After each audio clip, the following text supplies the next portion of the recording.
G4 this, Codensity that, G5 here, Quadra there, H.264 and HEVC in and AV1 out. Or was it AV1 in and HEVC out? AI, overlay, onboard scaling, U.T, PCI, board, card, or a complete server. How the heck is anyone supposed to keep track of all these? In his latest blog, John walks us through the NETINT product line. You will learn why you want to buy an ASIC-based product and why they are the most cost-effective for your application. Hey, John, I have a question for you. Shoot. We have T408 and T432, and we also have Quadra series, T1, T18, and T2A. The first two cards are labeled as video transcoders, while Quadra cards are described as video processing units. Can you explain why the difference in classification? Good question. The T408 series are transcoders because they encode and decode, and the Quadra line are called video processing units because in addition to encode transcode, they also do scaling and overlay on board, and they also have artificial intelligence units that can process for artificial intelligence. So it's more of a processing solution where the T408s are transcoders. It seems like T432 is a super-powered T408 since it quadruples the number of ASICs used. Then there is Quadra that adds AV1 and AI. The difference in price reflects those superpowers and added benefits. Can you give an honest recommendation which card shall be used when? What use cases would benefit implementing T408 versus T432 versus Quadra?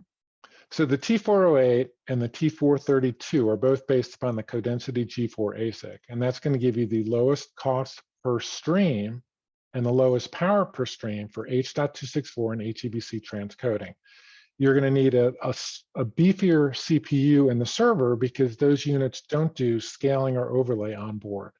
So that's the G4. The G5-based products or the Quadra-based products, they do HEVC, H.264, transcode and encode, or encode and decode. And they also do VP9 in and AV1 out.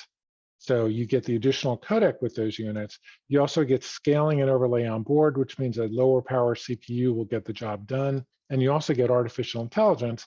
So if you want to do things like object detection or text detection, you can start to integrate that into your video workflows.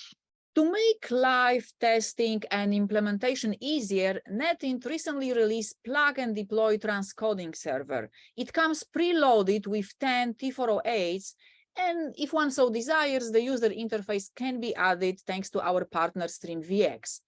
Do you think this server can potentially be the beginning of the end of cloud dependency? What are the targeted applications? The applications are going to be any high volume transcoding application. And that could include cloud gaming, that could include video conferencing, that could include security, and any type of interactive gambling or similar situations. In terms of the end of cloud, I think that's probably a bit premature. I think it's a product that can fit into the cloud. I mean, if you're a cloud vendor and you want to beef up your transcoding capabilities, it's a great unit to do it very affordably. On the other hand, if you're a smaller vendor, you run gambling or you run gaming sites, it's a unit that you can purchase for in-house use, put in a co-location facility, and then you can avoid needing to use the expensive services of cloud structures like Azure or AWS. It seems like NETINT cannot stop the search for excellence. And so there is also the newest product, Quadra, based on the new generation ASIC Codensity G5 that supports AV1. There is the U.2 based Quadra T1 that draws 17 watts of power and PCIe based Quadra T1A that consumes 20 watts of power. That is surprisingly low. Can you comment on how such a low power draw affects total cost of ownership? Well, I mean, the key benefit of ASICs is that they're totally focused on encoding video or transcoding video, which means there's not a lot of wasted circuitry to do other functions that you get with CPUs and GPUs. So the fundamental benefit of an ASIC is low power, and it really does change everything. I mean, if you're encoding with CPU only, you're using 250 to 500 watts to encode 2 or 3 streams. You can do that with either one of the products you just mentioned at 90% or 95% less power. So ASICs fundamentally change the power structure of the transcoding market. And in today's world, in Europe primarily, but around the world as well, because power is getting so expensive and because there's a big push to be green and everybody wants that, ASICs are really coming into their own as the most efficient and effective way to transcode video in high volume. What about AI? Today, in early 2023, the AI-enabled processing market is barely crawling, but Quadra already supports several applications. Can you mention a few? The primary applications that we see so far are region of interest encoding, and that's really cool because we have a video right now, and it's a great example. So you're recording, I'm recording.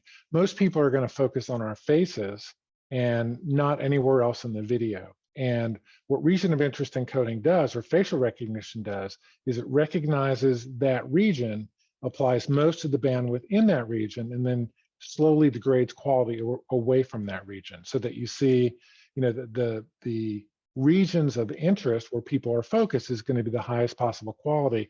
Where they're not focused, quality might degrade a bit. So that's one, and that's pretty key to all types of video, including or especially those that are transmitted at low bandwidth. And other things that we're seeing are more security-like applications where object detection or license plate detection or conversion of license plates to text, so that that's efficiently done on the board, and only the textual information can be sent back, which is more efficient than sending the video and doing that type of operation in the facility itself.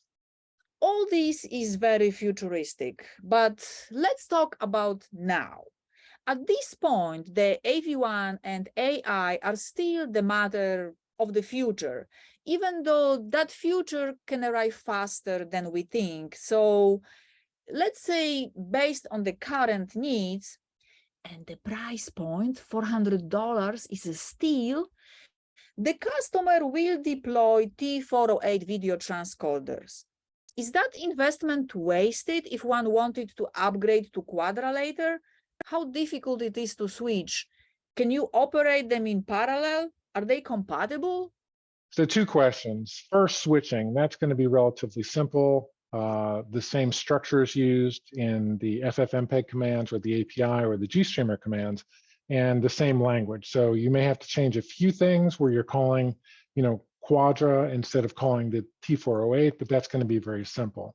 And yes, you can operate both boards or both generations of technology in the same server at the same time.